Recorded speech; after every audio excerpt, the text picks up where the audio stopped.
पूर्ण संख्याओं के बारे में मैंने बताया था आप लोगों को, 0 से लेकर गिनी जाने वाली संख्याओं को पूर्ण संख्याएं कहते हैं, परंतु सभी पूर्णांक पूर्ण संख्याएं नहीं होती।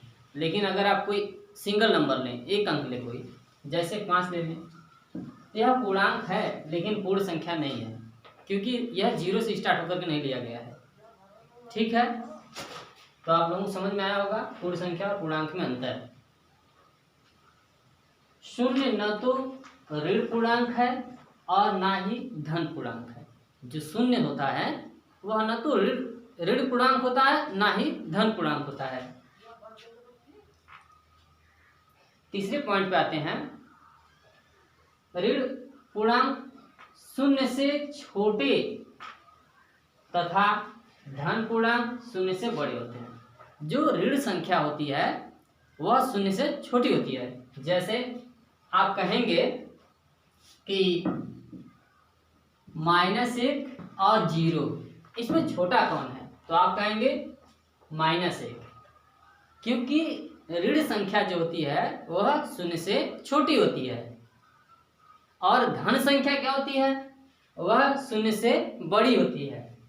जैसे आप कहेंगे +1 बड़ा है या 0, तो आप कहेंगे +1 बड़ा है।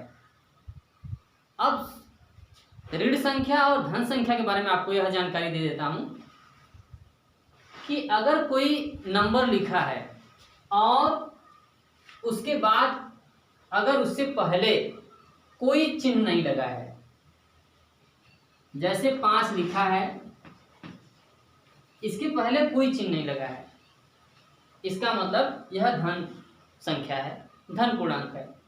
अगर कोई संख्या लिखा गया है, जैसे 4 है, उसके पहले ऋण लगा है, तो यह ऋण पूर्णांक है। ठीक है,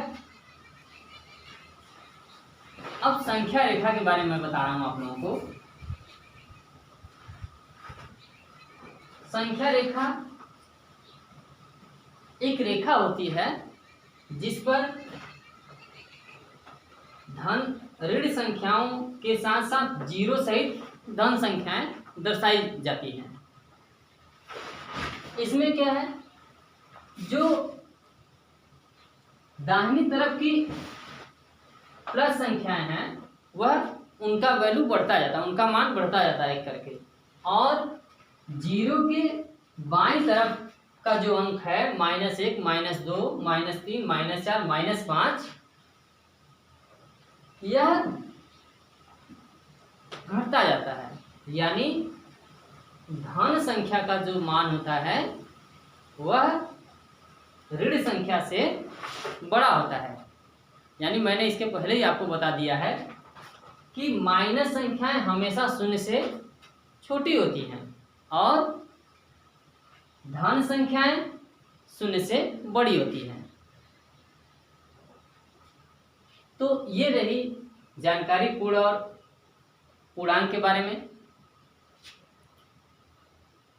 इसे आपको याद रखना चाहिए।